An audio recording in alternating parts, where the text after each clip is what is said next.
Prepare your rations and grab that extra medication. Get ready for the best post-apocalypse games on PC. Welcome to the end of the world. Don't make any emotional bonds and always remember to double tap. It turns out the games absolutely adore the apocalypse. Who wants to walk through a thriving city full of people when it can be dead, empty, packed with mutated creatures and contain tiny levels of craftables that are worth risking life and limb for?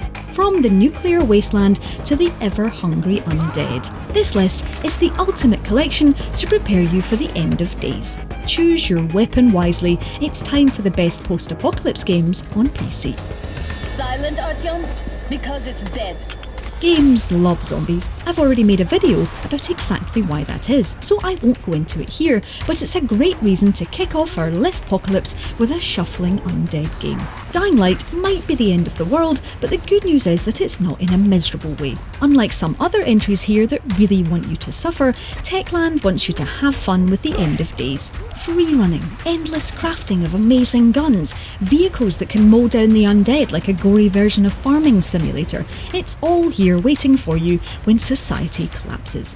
Dying Light is the gift that keeps on giving too. Thanks to a passionate community, Techland kept up with fan demand for DLC, meaning that if you go for the Dying Light Enhanced Edition, you get an extreme hoarders level of apocalypse flavoured delights.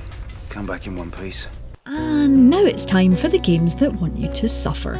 Metro Exodus is here to remind you that while you might be out of the claustrophobic tunnels of the Moscow Underground network, it's not exactly going to be a holiday above ground. Well, maybe it is if you like to vacation with horrific monsters, screeching fleshy zombies, and particularly enjoy writing postcards home about having to constantly clean your gas mask.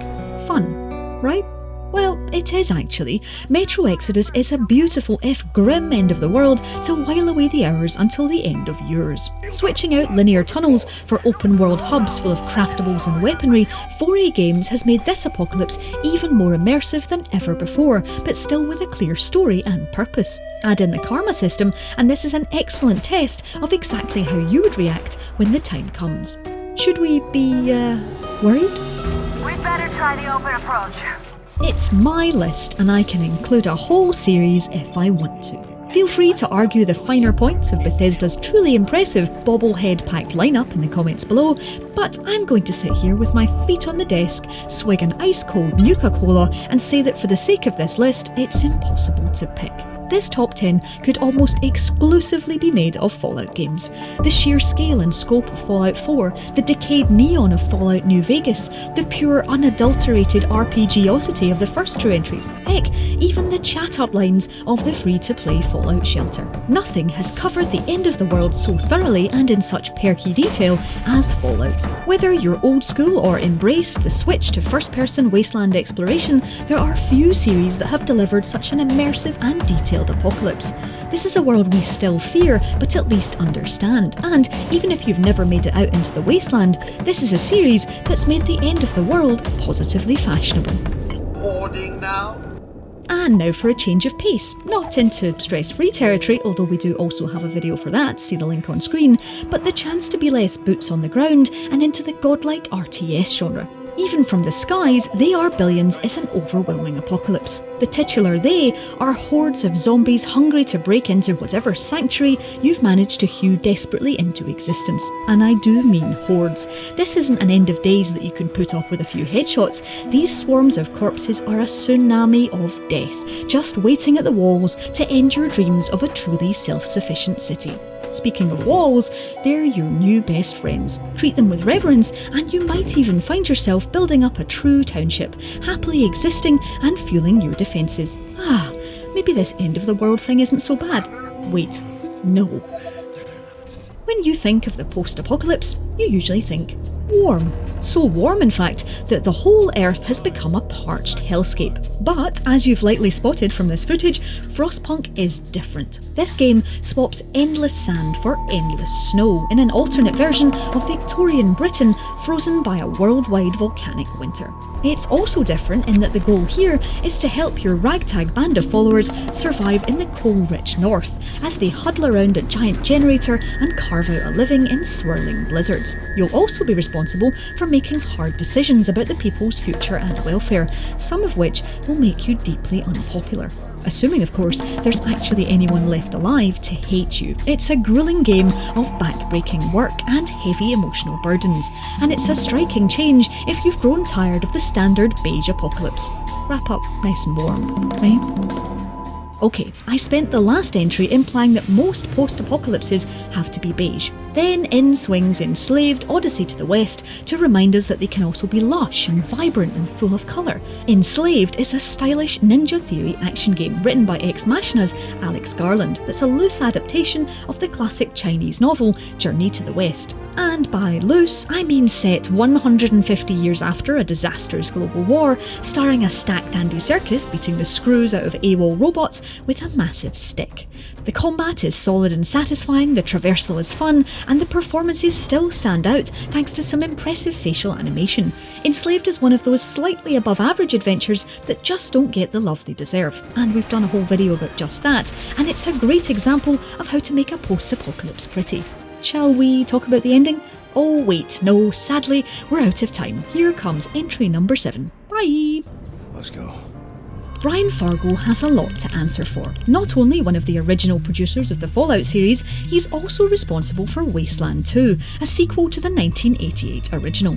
Kickstarted back in 2013, this dive into the apocalypse might not look as pretty as some other entries on this list, but if it's an immersive end of the world you're looking for, look no further. If you aren't interested in reading screeds of text, then maybe it's not for you. But Wasteland 2 is all about working as a team, making tricky choices, and attempting to survive in a harsh world. Turn-based combat is the order of the day here, and you'll need to make the most of your team's individual skills to survive and progress. Difficult choices await here, but if you're of the mind that these newfangled video games don't make the apocalypse hard enough, Wasteland 2 should be your old-school weapon of choice for the end of the world. Smoking ground-up scorpions may be fun at first, but it can lead to addiction and death.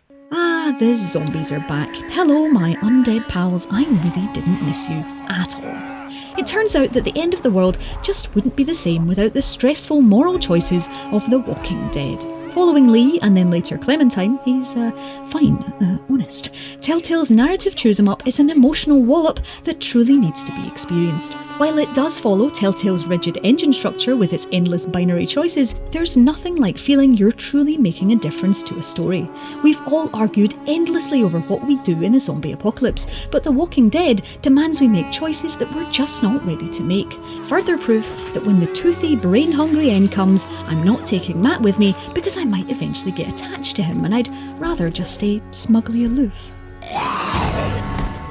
Avalanche's Mad Max might not be so shiny, so chrome, and more like so dusty, so beige, but that doesn't mean that this sandy apocalypse isn't worth your time. Heading out into the wasteland with Max is a nitro boost of excitement as you take on convoys of vehicles, yanking windscreens and doors off as you go. And while screeching across the world in the magnum opus will make you want to crank up your own car stereo, it's only half the fun. Max has endless goons to murder, and combat is crunchy and satisfying as you unlock new skills and moves and build your kill streak. It doesn't take long to see the grind here. Kill people, find scrap, upgrade your car, kill more people, but it's so much fun that you really won't care.